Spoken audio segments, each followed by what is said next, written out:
Hi, welcome back to the series on life coaching. My name is Ed Walsh. LifeCoachEdWalsh.com is my internet site. Hope you've taken a look at the site by now. If not, please take a look soon. Yeah, I'd like some feedback on it and then a feedback on the videos here. Okay, let's start off with our disclaimers. Do we have to do that? Yeah, we do, because what the heck.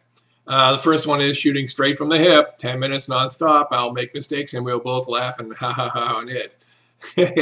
The second disclaimer is your results may vary.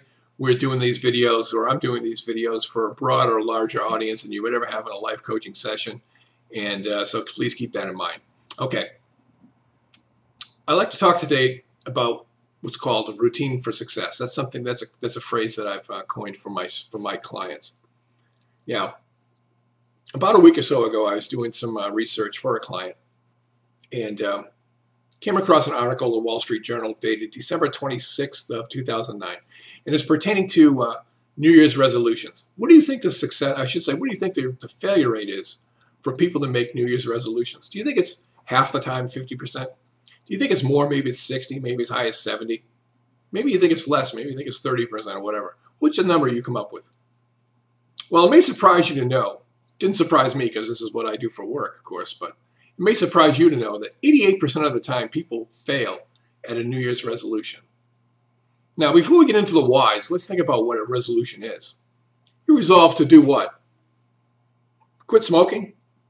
Eat healthy? Go to the gym? Go to the gym more often? Change your diet, get red meat out of your diet? Stop drinking? Spend quality time with your friends and family? All of these things are life-altering things, aren't they?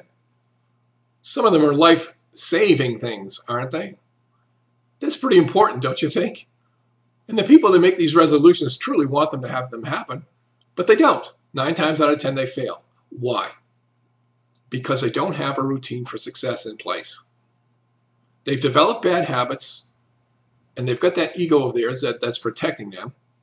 And all these different factors worked in, and they cannot just break bad habits through willpower alone long term. It doesn't work.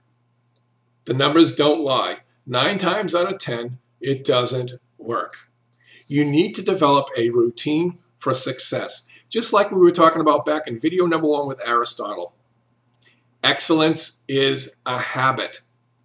You need to develop a routine for success. So here's what we're going to do. We're going to do something today that's called visualization. Now, don't roll your eyes and don't let your eyes glaze over and say, here we go, new age, touchy-feely stuff. No, no, no. Visualization is just an industry term for fantasizing, okay? And don't tell me you've never fantasized because I know better than that, all right? So I want you to do visualizations. I want you to do them twice a day, about 10 minutes each time. I want you to do it in the same location, wherever it is that you're doing it, and I want you to do it around the same time, okay? And here's what you're going to do. You're going to invoke what's called the 3 core motivators. You should be writing this down, but I'll put it up on the screen for you. The first one is sensation. You want to feel pleasure while you're doing your visualization. Okay? The second one is called anticipation. You want to feel hope. And the third core motivator is called belonging. You want to feel acceptance. Now, before you go poo-poo, this isn't going to work for me, I'm telling you right now, it not only is going to work for you, but you've already done it at least once in your life, and I'm going to give you an example right now. Okay? When you were 16, 17, 18 years old, whatever, it doesn't matter, I don't know, you got your driver's license, didn't you? Driving a car is pretty scary, isn't it? A lot of people get killed driving cars, don't they? A lot of people get maimed driving cars. You went and did it anyways. Any idea why? Well, before you ever get behind the wheel of the car for the first time, what'd you do? You fantasized about it, didn't you?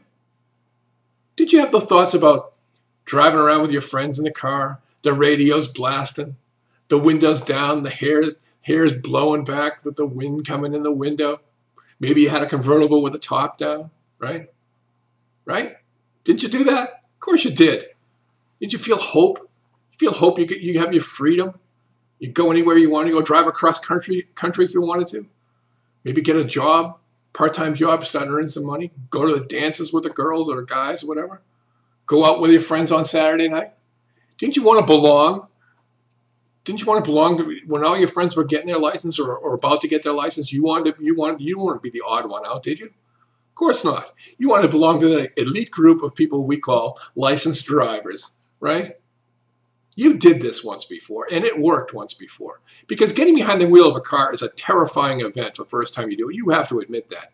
You were probably pretty scared, or at least very nervous. And what'd you do?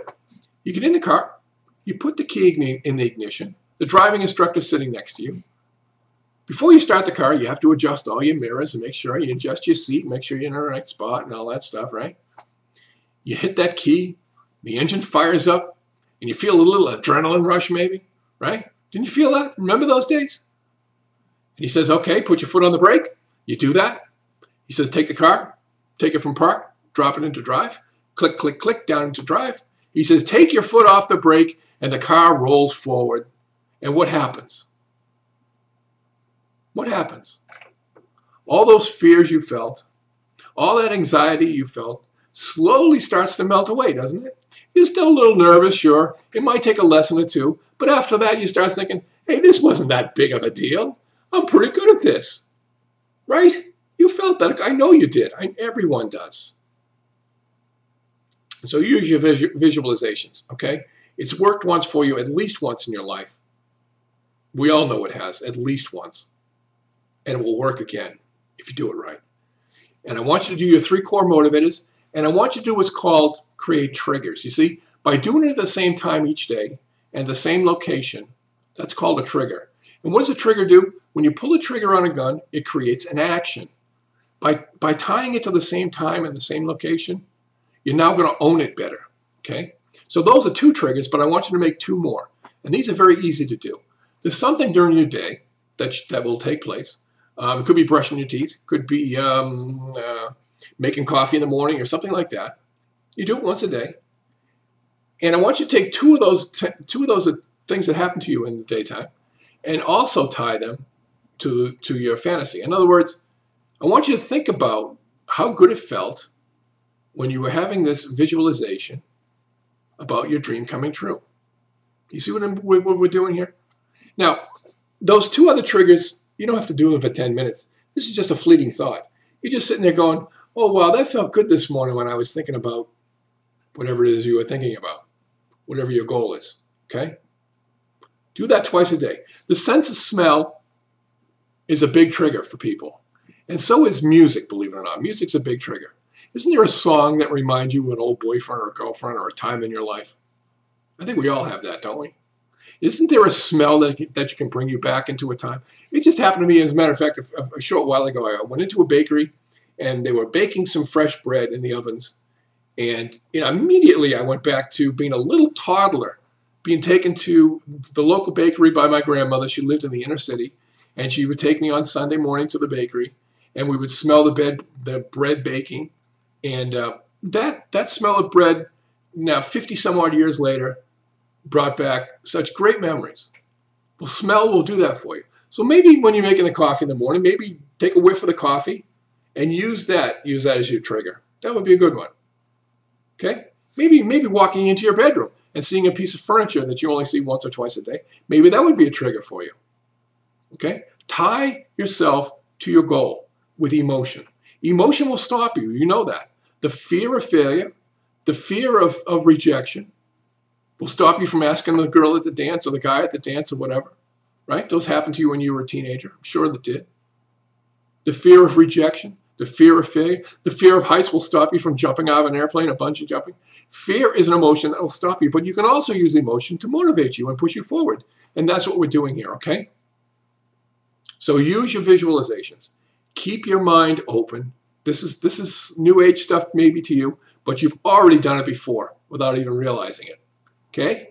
My name is Ed Walsh. LifeCoachEdWalsh.com is my internet site. Come on over and say hi. Give me some feedback. I'd appreciate it. Thank you very much, and have yourselves a great day. Okay? Bye.